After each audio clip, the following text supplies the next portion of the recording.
Vətən sərhəddən başlayır. Biz vətəni sərhədsiz sevdik. Bölündük, parçalandıq. Bəlkə də hər şey buradan, Arazdan başladı. Ara az, həsrət uzun oldu. Araz qonşudan özünə yox, özündən özünə sərhəd çəkdi. Biz illər uzunu qürbətdən vətənə yox, vətəndən vətənə həsrətlə baxdıq.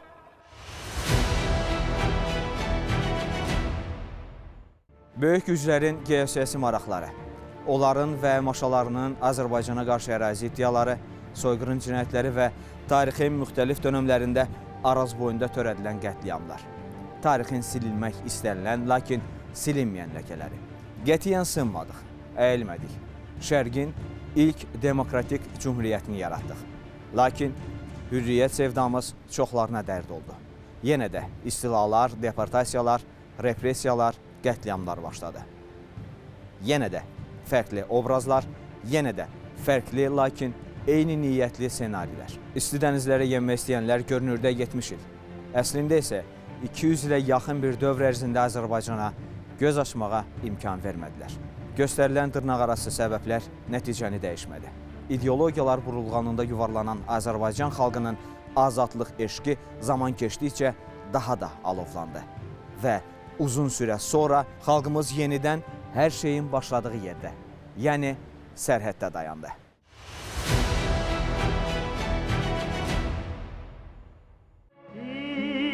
İkrindən gecələr yata bilmirəm, bu fikri başımdan ata bilmirəm.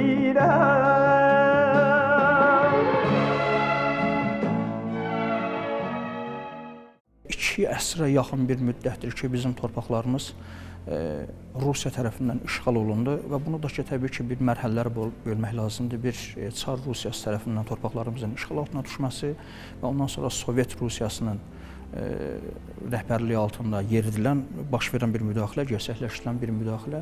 Ümumiyyətlə bilirsiniz ki, torpaqlarımız işğal altına düşdükdən sonra 1813 Gülüstan müqaviləsi ilə və 1828-ci il Türkmençay müqaviləsi ilə torpaqlarımız Çar Rusiyasına birləşdirildikdən sonra onlar Rusiya özünə bir strateji üstünlük yaratmaq məqsədi ilə erməniləri gətirib bizim tarixi torpaqlarımıza yerləşdirdi və onlar üçün əlbəttə ki, gələcək strateji hədəflərində, planlarında, geosiyasi planlarında ermənilərdən xüsusi vasitə olaraq istifadə etdilər ki, və biz həmin bu metodu, bu erməni kartını biz bugün də görürük. Sadəcə Rusiyanın deyil, ümumiyyətlə böyük güclər həmişə erməni məsələsindən istifadə edibdir.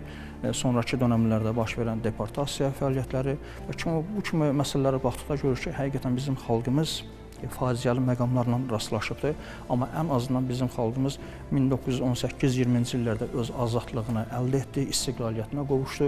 Amma 1920-ci ilin aprelində bizim torpaqlarımız yenidən işğal altına düşdü və qoşun yeridildi. Amma bir məsələyə bağlı xüsusilə qeyd etmək lazım gəlir ki, 20 yanvar faciəsinə gedən yol əslində 1980-ci illərdən etibarən başladı. Çünki xalq həqiqətən də məsələnin nə olduğuna başa düşürdü. Çünki artıq etnik milli münaqişələrin baş verməsi, Azərbaycanlılara qarşı təxribatların baş verməsi, Azərbaycanlıların Qərbi Azərbaycandan qovulması, Ermənistandan qovulması və bilirsiniz ki, həm 1988-ci ilin fevral ayında baş vermiş Sumqayıt hadisələri ki, bu da bir təxribatın bir nəticəsi idi və ondan sonra bilirsiniz ki, sərhəd hərəkatı məsələsi də baş verirdi və Azərbaycan xalqı 2 əsrə yaxın idi ki, bir-birindən, öz qardaşlarından, soydaşlarından ayrı düşmüşdü və 1989-cu ildə sonlarında bilirsiniz ki, Azərbaycan xalqı və xüsusilə Naxçıvandan başlayan hərəkat, xalq o yalan əlləri ilə o tikanlı məftilləri qıraraq, sökərək cənublu soydaşlarımızla bir birlik nümayiş etdirdi, bir şüar səsləndirdi və buna da ki, bilirsiniz, sonraki dövrdə öz hüquqi siyasi qiymətini də aldı. Əlbəttə ki, bu məsələlər təbii ki, cəzasız qalmayacaqdır və 20 yanvar faciəsinin də baş verməsi təbii ki, bu məsələlərin bir davamı kimi xarakterizə etmək olar. 1989-cu il, dekabr ayının sonları, minlərlə Azərbaycanlı Araz çayının sahilinə toplandı. Əlbəttə, min bir fitnə fəsadla parçalanmış böyük bir xalqın yenidən humanitar, mədəni, iqtisadi və qohumluq əlaqələrini bərpa etmək arzusu, Sovet sərhədlərini, Sovet dirəklərini yandırma faktı heç cür məxfi qalsın sənətinə uyğun gəlmirdi. Və vaxtilə rusların zənnincə adi vaqon pəncərəsindən cənuba baxmağa qorxan xalq bugün onların sərhədlərini tanımır, sərhəd dirəklərini yandırır və tikanlı məftilləri yalın əllə parçalayırdı. Əlbəttə, bunun bir revanşı olmalı idi və artıq xalq bunu gözə almışdı. Sərhəd hərəkatı Naxçıvanda ilk dəfə olaraq başlamışdı və bu proseslər yalnız Naxçıvanla kifayətlənmədi. Təbii ki, Azərbaycan bir çox bölgələrində, sərhədyanı məntəqələrində sərhəd qurğuların dağıdılması ilə bu proseslər davam etdi və təbii ki, sərhəd hərəkatı təsadüf nəticəsində baş vermiş bir hadisə deyildi. Azərbaycan xalqı bu bir növ Sovet Rusiyasının Azərbaycanlılara qarşı yeritdiyi ikiyüzlü siyasəti, eyni zamanda anti-Azərbaycan siyasətinə bir növ etiraz aksiyası kimi təcəssüm etdi. Eyni zamanda bilirik ki, Sovet Rusiyası xalqlar həbsxanası adlandırılır və həmin həbsxanada yaşayan Azərbaycan xalqı öz cənublu qardaş bacıları ilə əlaqələrini bərpa etmək üçün bu hərəkata başladılar. Ramazan diye gelmeyin. Ramazan Amoğlu. Amoğlu'nu çağır gelsin Amoğlu'nu Ramazan'ı. Hayırdır? Geliş olan kimin birinci geleceğim Allah koyacak. Akşam danışmışım hep Bakı'dan danışmışım. Gelsin. Bakı'dan gelmişim Bakı'dan. Nereye gözlüyoruz burada? Həmin dövrdə Sovet imperiyası bir qorxuya düşdü. Onlar Cənubi Azərbaycanla Şimali Azərbaycanın birləşməsindən qorxurdular. Və buna görə Sovet imperiyası Azərbaycan xalqından qisas almağa çalışdı. Bir gün sonra tarixin yaddaşına qanlı yanvar kimi düşən 1990-cı ilin yanvar ayına qədəm qoyduq. Elə həmin ayın 19-undan 20-sinə keçən gecə Sovet ordusu Bakıda insanlığa sığmayan qətliam törətdi. Xalqın gözünü qorxutmaq istəyi baş tutmadı, tam əksinə. Xalq bu hadisədən sonra öz milli iradəsini daha qətiyyətlə ortaya qoydu və 20 yanvar hadisəsi ilə Sovet imperiyası Azərbaycanda bütün dayaqlarını itirdi. Beləliklə, bütün dünya Azərbaycanlıları təşkilatlanmağa başladı və müstəqil Azərbaycan düşüncəsi artıq ümummilli məfkurəyə çevrildi. Əslində 20 yanvar hadisəsi həm də Azərbaycan xalqının qeyrətdən doğan zəfərinin ilk qığılcımı oldu. Sovet imperiyası 20 yanvarı keçirməyin bir sıra səbəbləri vardı 20 yanvar səbəblərinin. Bir, Sovet imperiyası öz gücünü bütün dünyaya yenidən nümayiş elətdirmək istəyirdi. İkinci məsələ ondan ibarət ki, həmin dövrdə Azərbaycanda hakimiyyətdə olan insanlar çox səriştəsiz adamlarıdır. Və buna görə də məhz 20 yanvar faciəsini gətirib çıxardı. 20 yanvar faciəsi olmamışdan öncə Sovet imperiyası bir neçə addımlar atdı. Və bu addımların içərisində onu qeyd edə bilərəm ki, sonralar Ulu Öndər Heydər Əliyev də öz çıxışlarında qeyd eləmişdi ki, həmin dövrdə Azərbaycanda yetərincə hərbi qüvvə var idi. Məsələn, qeyd eləyərəm ki, daxili qoşunların 11.500-ə qədər burada əməkdaşı vardı Azərbaycanda. Bundan sonra 4-cü Korpus ordusu Azərbaycanda yerləşirdi. Və bütün bunların hamısı onu göstərdi ki, Sovet ordusu Azərbaycanda böyük bir qırğın törətməyə hazırlaşır. Bundan əvvəl Sovet ordusu Azərbaycanda bir poligon yaradacağını düşünərək, deməli, Azərbaycana gətirdiyi ordunun içərisində PKK terror təşkilatının nümayəndələri də vardır. Hətta mənbələr yazır ki, 65 PKK terror əməkdaşı deməli Azərbaycanda silah canlı insana necə atılırsa bunu öyrətməyə gətirmişdir. Yəni bir məqsəd vardı ki, xalqın azadlığını, azad olmasını istəmirdilər, xalqın müstəqil olmasını istəmirdilər. Ancaq xalq həmin dövrdə nümayişə çıxdılar və Sovet imperiyasının qoşunlarına sinə gəldilər. Bir məsələni xüsusilə qeyd etmək lazımdır ki, ümumiyyətlə Sovet Rusiyasının xüsusilə belə bir qanlı cinayətlərə əl atması, baş verən bu istiqlaliyyət hərəkatının yatırılması ilk məsələ deyildi.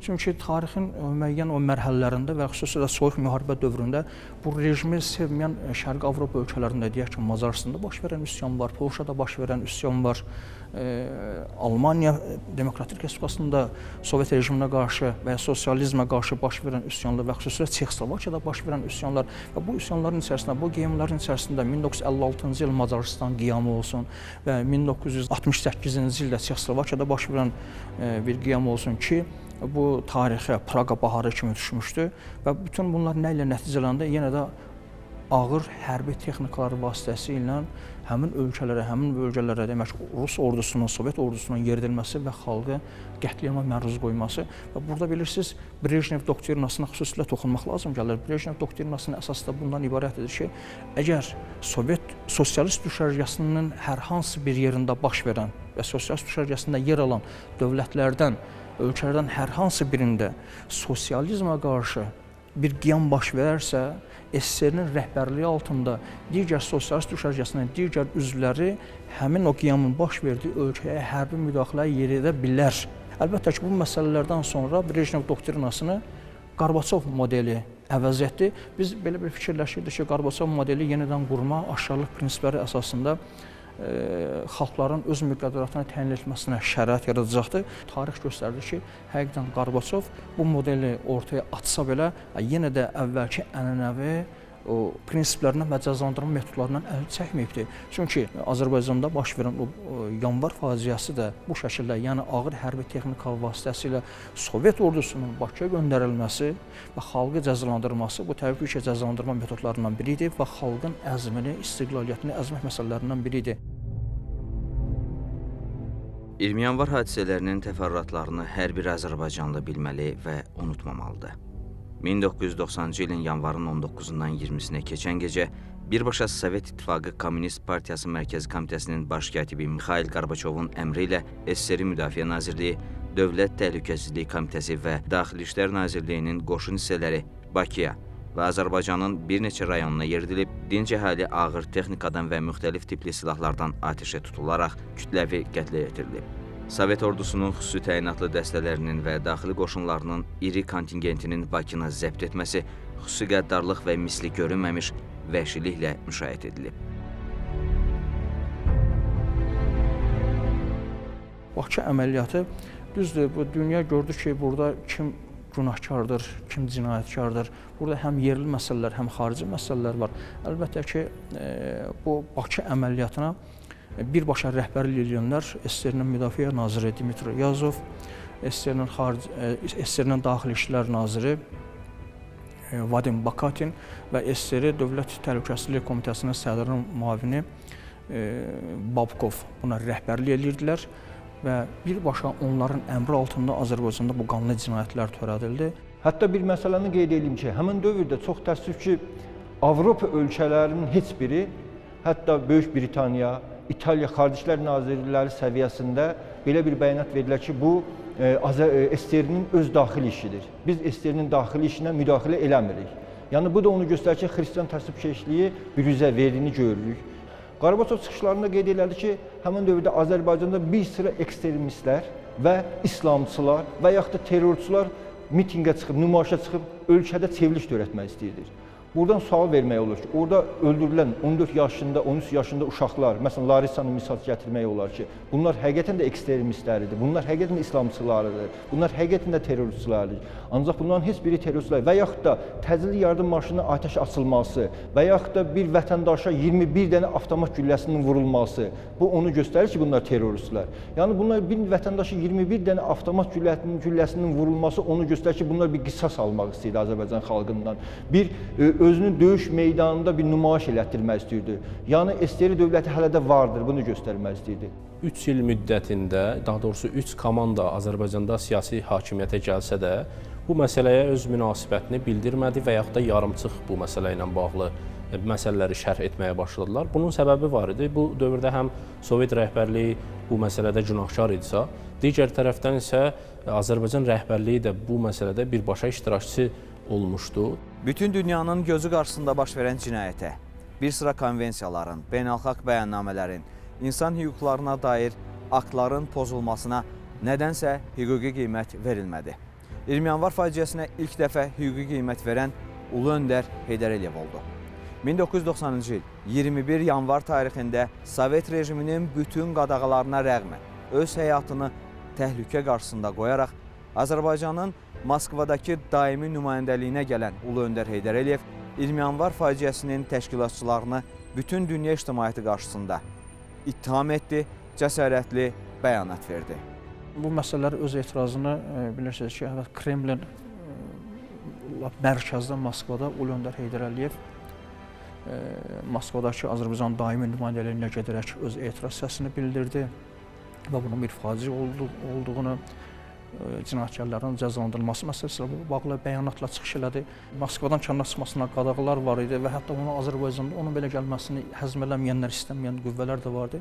Amma bütün bunlara baxmayaraq Azərbaycan xalqı onu qucaqladı və Heydər Əliyev Azərbaycana qayıtdıqdan sonra, xüsusən Naxçıvanda, Naxçıvan Muxtar Respublikası da qayıtdıqdan sonra onun təşəbbüsü ilə Naxçıvan Muxtar Respublikası Ali Məclisi 21 noyabr 1990-cı ildə bu məsələyə ilk dəfə olaraq siyasi qiymət verdi və 1993-cü ildə Ulu Öndərin hakimiyyətə yenidən qayıtmasından sonra bu məsələyə siyasi hüququn qiymət verilməsi üçün şərait yarandı və 1994-cü ilin mart ayının 29-da bu məsələyə ilk dəfə siyasi hüquqi qiymət verildi. 20 yanvar hadisələri Azərbaycana qarşı törədilmiş hərbi və siyasi cinayətdir. 20 yanvar faciəsi beynəlxalq hüquqi riyakarlığın təzahürüdür. SSR Baş Prokurorluğunun Ədliyyə Polkovniki Medvedyevin istintaq qrupu hərbiçilərin hərəkətlərində cinayət tərkibi olmaması nəticəsinə gəldi və 20 iyul 1990-cı il tarixində cinayət işinə xitam verilməsi barədə qərar verildi. 100 cildlik istintaq materiallarının 60 cildi Bakıdan Moskvaya, keçmiş SSR Prokurorluğuna aparıldı və qaytarılmadı. Və Ulu Öndər Heydər Əliyev həmin vaxt Moskvadaydı, heç bir vəzifə tutmurdu, Azərbaycana gəlməsinin qarşısını almışdılar, Azərbaycana gəlməyə qoymurdular və Ulu Öndər Heydər Əliyev qırğından bir gün sonra 21 yanvar zamanı deməli öz ailəsi ilə birlikdə Moskvada yerləşən Azərbaycan daimə nümayəndəliyinə getdi və Moskvanın mərkəzində belə 20 yanvar törədənləri ittiham elədi. Və onları Moskvanın mərkəzində bu 20 yanvar faciəsini törədənlərdən başında duran Qarbaçov olduğunu qeyd elədi.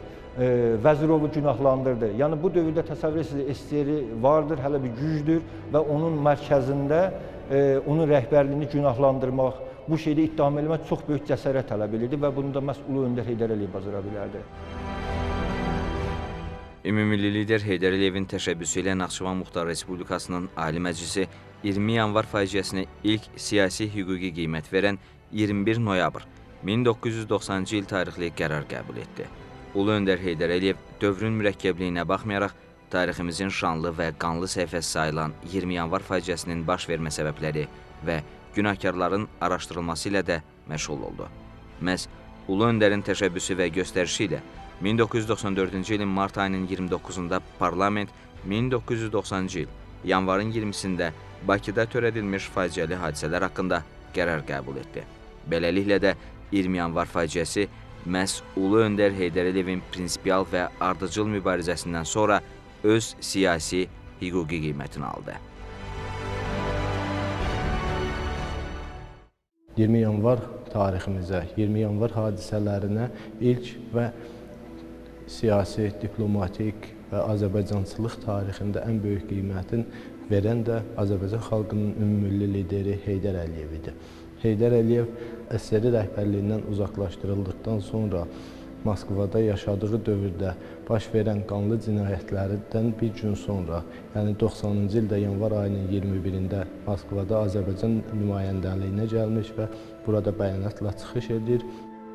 20 yanvar hadisələrini bəşər tarixinə və insanlıq tarixinə acı bir ləkə kimi qeyd edir və hadisənin hüquqi, siyasi qiymət alması üçün çağırışlar edir və SSR rəhbərliyinə, hələ SSR rəhbərliyinin qüvvədə olduğu dövrdə kəskin çıxışı ilə tarix səhifələrinə öz cəsarətli adını, cəsarətli addımını yazdırmış olurdu ki, sonraki mərhələdə Azərbaycan xalqının təkidli tələbi ilə Azərbaycanın vətəndaş müharibəsindən xilas etmək və Azərbaycan dövlətçiliyinin möhkəmləndirilməsi, qorunması yolunda xalqın tələbindən irəli gələrək hakimiyyətə gələn Ulu Öndər Heydər Əliyev elə hakimiyyətinin ilk dövrlərində də məhz 20 yanvar hadisələrinə hüquqi, siyasi qiymətin verilməsi, bu hadisələr zamanı həlak olmuş şəhidlərin xatirəsinin əbədiləşdirilməsi istiqamətində bir sıra addımlar atmış, fərmanlar, sərəncamlar və qərarlar imzalanmışdır ki,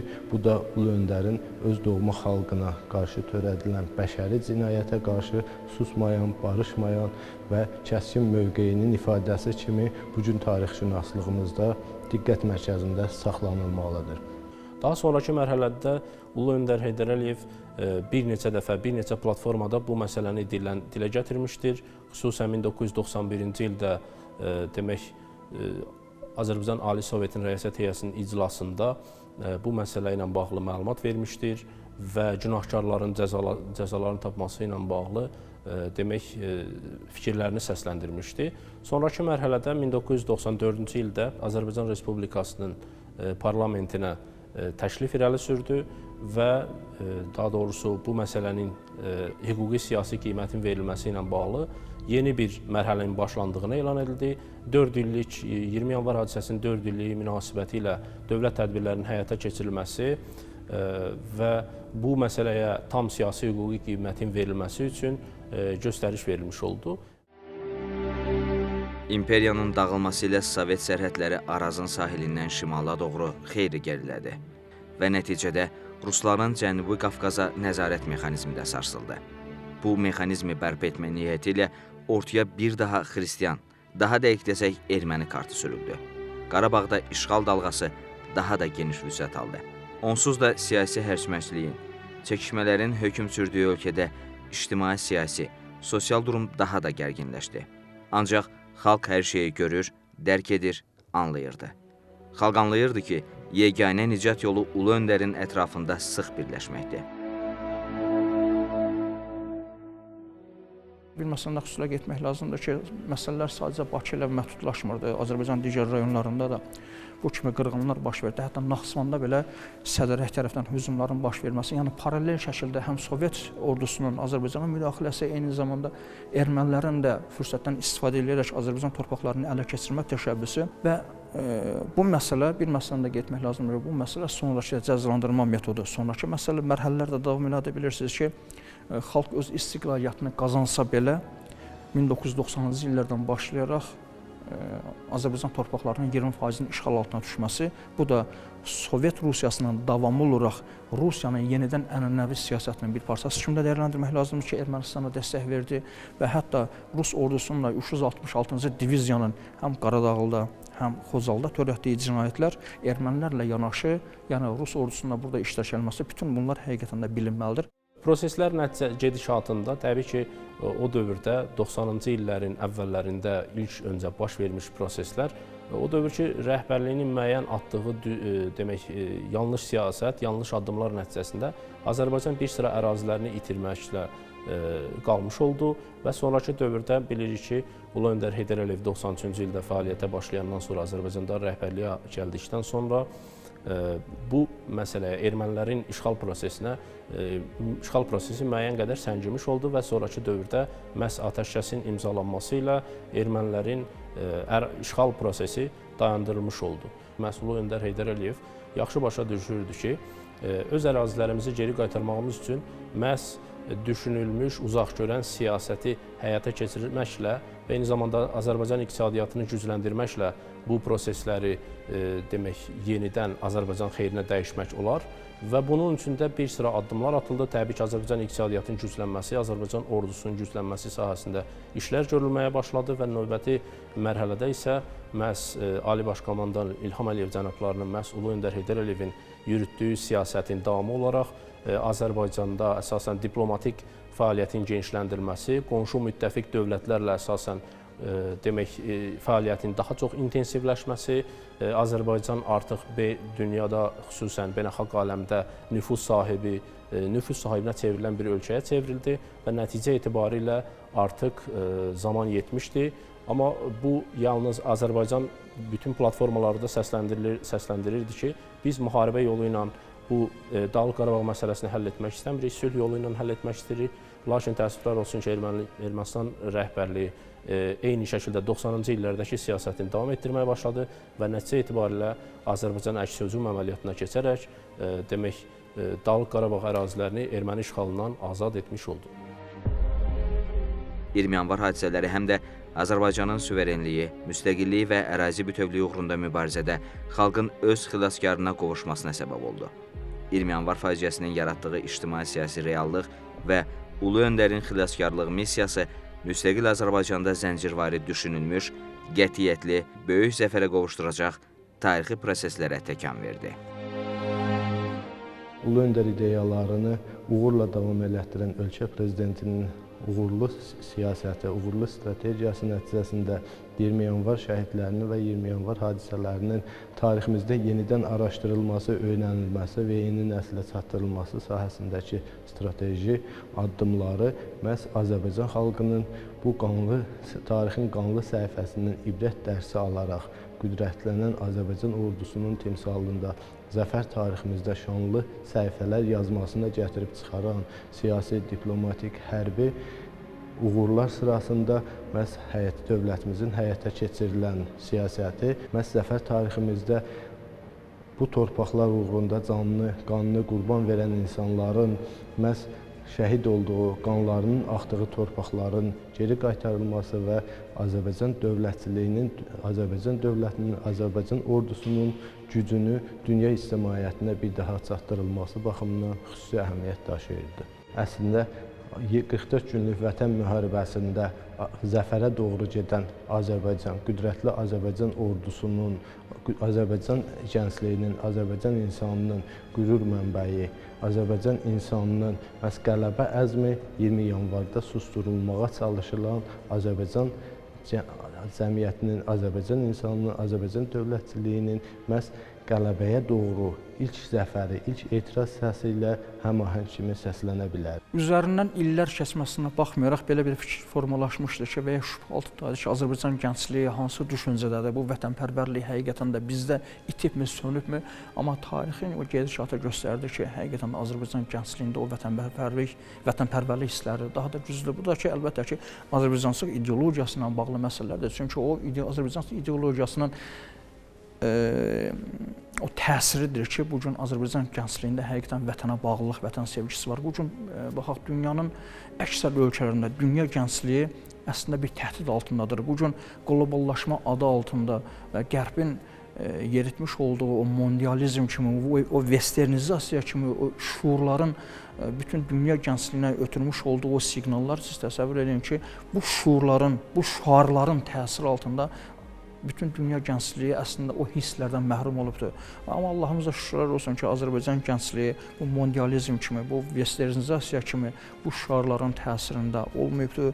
Hələ də bu xalqımızın, bu gənclərimizdə, bizdə həqiqətən o vətənpərvərlik hissləri nə qədər güclüdür, sönməyibdir və bu gəncliyimizdəki olan vətənpərvərlik duyğuları, o milli hisslər o özünün ən bariz nümunəsini İkinci Qarabağ müharibəsində göstərdi, Vətən müharibəsində göstərdi, o zəfərimizdə göstərdi, antiterror əməliyyatlarında göstərdi və bugünkü yetişən gənclik də həqiqətən də o Azərbaycançılıq ideologiyası əsasında bugün də həqiqətən o hisslər durmadan inkişaf eləyir, davam eləyir. 44 günlük Vətən müharibəsi dövründə və onun sonraki dövrdə antiterror əməliyyatı nəticəsində Azərbaycan Milli Ordusu Müzəffər Ali Baş Komandan cənab İlham Əliyevin rəhbərliyi ilə Azərbaycan ordusu demək olar ki, bütün Azərbaycan ərazisində bu sabitliyi, bu müstəqilliyi qazandı.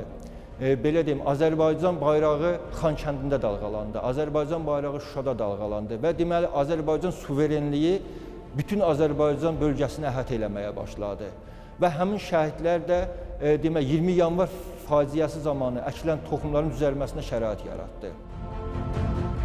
Ulu Öndər Heydər Əliyevin uzaq görən siyasətinin uğurlu davamçısı, ölkə başçısı cənab İlham Əliyev də 20 yanvar faciəsi reallıqlarının dünya miqyasında tanınması, ümumilikdə xalqımızın başına gətirilən bütün soyqırım və cinayətlərin ən mötəbər kürsülərdən eşidilməsi işində tarixi tali yüklü işlər gördü. Ölkə başçısının 20 yanvar faciəsinin 30-cu il dönümü haqqında 13 dekabr 2019-cu il tarixli sərəncamı ölkəmizdə və ölkə hüdudlarından kənarda 20 yanvar faciəsinə həsr olunmuş anma mərasimlərinin keçirilməsi və bu faciənin bir daha xatırlanması və tanıdılmasına ciddi təsir göstərdi. Tarix boyu başı bəlalar çəkmiş xalqımız tarixin ən sərt sınaqlarına sinə gəlib, həmişə öz külündən yenidən doğulmağı bacarıb. Ötən əsrin sonlarında işğala, faciələrə məruz qalan Azərbaycan xalqı milli birlik göstərərək öz liderinin ətrafında sıx birləşməklə bir neçə 10 illikdə əsrə bərabər inkişaf yolu keçdi. Yenidən ayağa qalxıb düşmənlərinə hədd bildirdi. Müstəqil Azərbaycan Vətən savaşı ilə işğal altında olan doğma torpaqlarını geri qaytardı. Suverenliyini tam bərpa etdi. Bugün Azərbaycan bölgədə söz, dünyada nüfuz sahibidir. Azərbaycan xalqının milli iradəsi, milli birliyi, oğul və qızlarının vətən sevdası artıq bütün dünyaya bəyandır.